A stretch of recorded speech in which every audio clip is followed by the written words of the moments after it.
বড়দিনে মাইথন জলাধারে দেখা গেল পর্যটকদের ভিড়। পশ্চিম বর্ধমান জেলার অন্যতম পর্যটন কেন্দ্র মাইথন, আর শীত পড়তেই এখানে বনভোজন করতে পর্যটকদের আসা শুরু হয়ে যায়। আজ 25শে ডিসেম্বর রাজ্যের বিভিন্ন প্রান্ত থেকে এদিন বনভোজন করতে এলেন পর্যটকরা। সাথে পার্শ্ববর্তী রাজ্য ঝাড়খণ্ড থেকেও পর্যটকদের দেখা গেল মাইথনে বনভোজন করতে। সবুজ প্রাকৃতিক পরিবেশে সাথে সাথে মাইথন জলাধারে নৌকাবিহার পর্যটকদের কাছে বরাবরই আকর্ষণীয়। আসানসোলের মাইথন, থার্ডাইক, সিধাবাড়ি সহ প্রতিটি পিকনিক স্পটে পর্যটকদের ভিড় দেখা গেল। তাছাড়া আগত মানুষের সুরক্ষার কথা মাথায় রেখে প্রতিটি পিকনিক স্পটে পুলিশের কড়া নজরদারি রয়েছে। পুলিশের তরফে পিকনিক স্পটে লাগানো হয়েছে লাইট, ব্যবস্থা করা হয়েছে সিসিটিভি ক্যামেরার। পিকনিক করতে এসে যাতে পর্যটকদের কোনো অসুবিধা না হয় তার দিকেও বিশেষ নজর দেওয়া হচ্ছে। একই সাথে নদী যাতে ড্যাম্পের জলে কেউ স্নান করতে নামে তার জন্য করা হচ্ছে মাইকিং। পর্যটকদের বলতে গেলে বড়দিনের জমজমাট পর্যটকদের বনভোজন মাইথন জলাধারে একেবারে জমে উঠেছে।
কেমন লাগছে?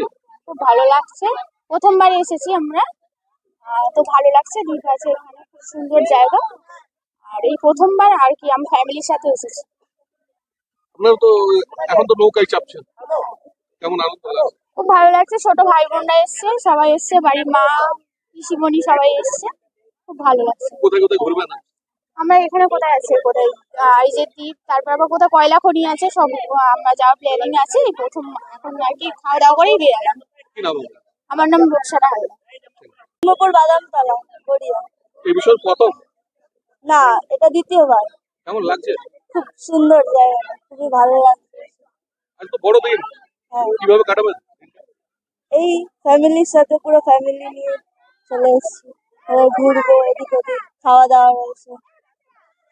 এখানে কোথায় কোথায় ঘোরার পরিকল্পনা রয়েছে? এই দুটো দ্বীপে যাবো, আনন্দ দ্বীপ আর সবুজ দ্বীপ। আর সাথে ওইদিকে ব্যারেজ আছে, ওখানে যাবো। মানে আজ সারাদিন আনন্দ হ্যাঁ, সারাদিন। ফ্যামিলির সাথে। হ্যাঁ, পুরো ফ্যামিলি। কি নাম? সুলতানা মন্ডল।